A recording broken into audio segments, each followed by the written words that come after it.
एक नगर में एक अत्यंत बुद्धिमान और पराक्रमी राजा राज्य करता था, लेकिन उसकी एक अजीब आदत थी। वह हर पूर्णिमा की रात महल के नीचे बनी एक गुप्त सुरंग में चला जाता था और सुबह तक नहीं लौटता।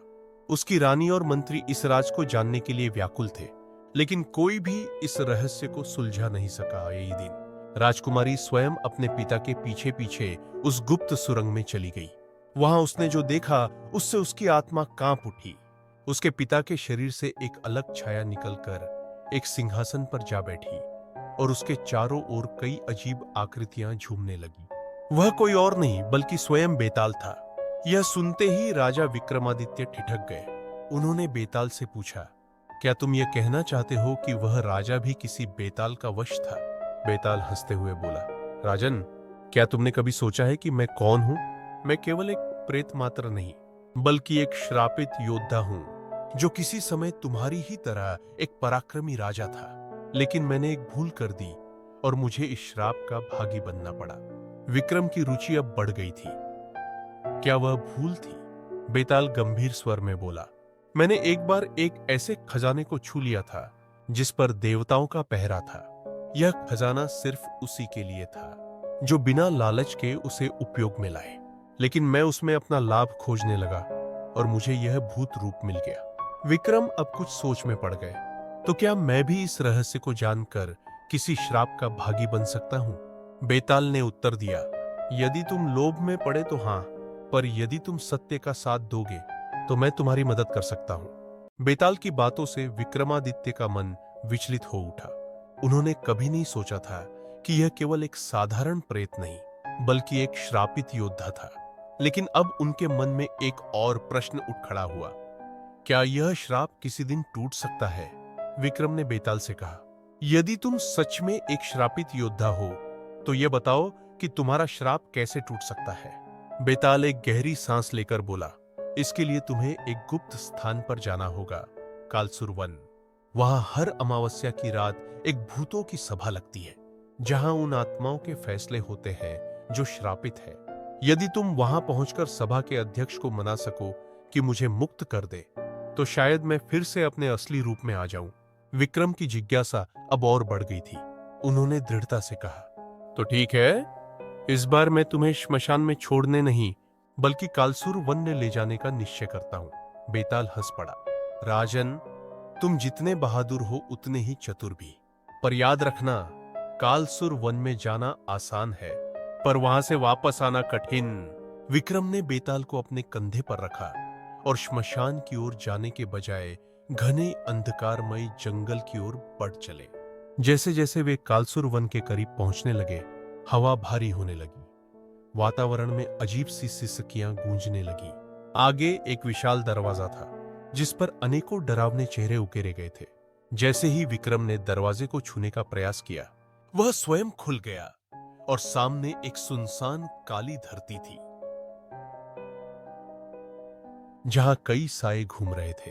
अचानक चारों ओर से धूल का एक बवंडर उठा और उसमें से कई योद्धाओं की आत्माएं प्रकट हुई। उनके हाथों में तलवारें थीं और वे विक्रम की ओर बढ़ने लगे। एक आत्मा गरजते हुए बोली, जो कोई इस वन में प्रवेश करता है उसे अपनी शक्ति का प्रमाण देना पड़ता है। यदि तुम जीवित रहना चाहते हो तो हमें परास्त करके दिखाओ। विक्रम ने तलवार निकाल ली। यह जानते हुए कि वह आत्माओं से लड़ रहा है, उसने अपनी बुद्धि का उपयोग किया। उसने चारों ओर देखा और गौर किया कि आत्माएं एक खास दायरे में बंधी हुई थीं। वह तेजी से उनके बाहर निकल गया और वे सब वहीं थम गईं।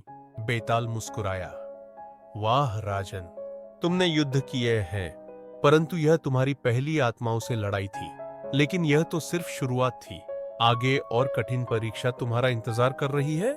विक्रमादित्य ने भूतिया योद्धाओं की पहली परीक्षा पार कर ली थी, लेकिन बेताल की बातों से स्पष्ट था कि असली चुनौती अभी बाकी थी। उन्होंने कालसुर वन में आगे कदम बढ़ाया, जहां हर पेड़ से अजीब सी फुसफुसाहटें आ रही थीं, जैसे कोई उन्हें देख रहा हो। आगे बढ़ते ही विक्रम के सामने अचानक एक विशाल नगरी प्रकट हुई।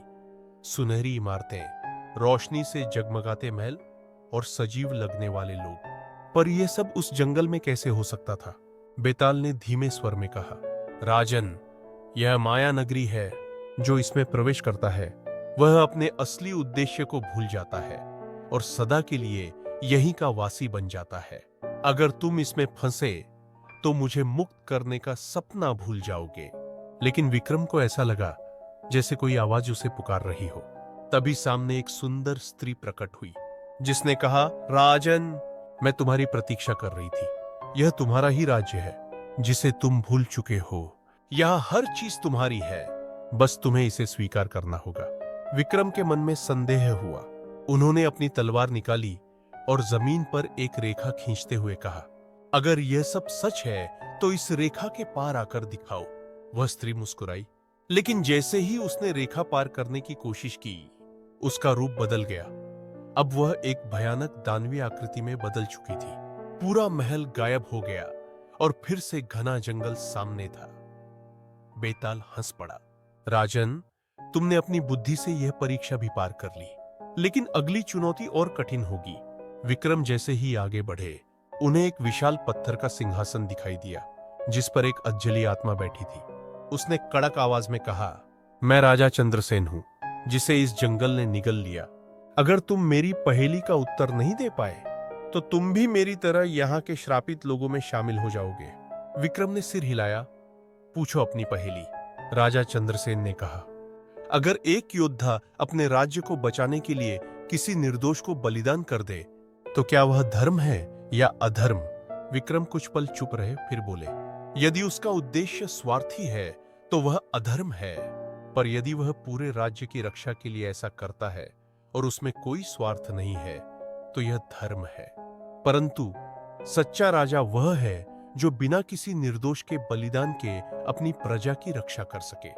यह सुनते ही आत्मा प्रसन्न हो गई और बोली, तुम्हारा उत्तर सत्य है राजन। अब जाओ, अंतिम परीक्षा तुम्हारी प्रतीक्षा कर रही है। विक्रम अब कालसुर वन के केंद्र में पहुंच चुके थे।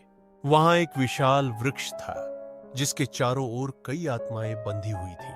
उनमें से ओग्नीय एक आत्मा आइस आगे आई और बोली, राजा विक्रम, यदि तुम सच में बेताल को मुक्त करना चाहते हो तो तुम्हें यह बताना होगा, क्या तुमने कभी किसी के लिए अपने प्राणों की आहुति देने की सोची है?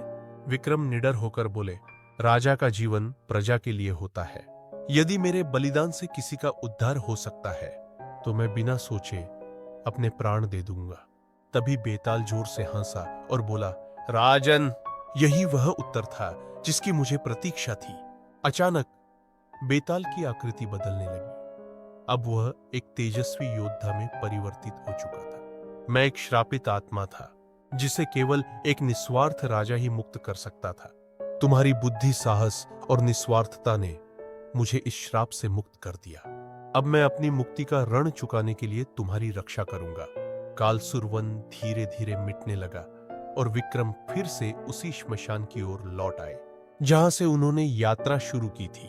लेकिन अब वे अकेले नहीं थे।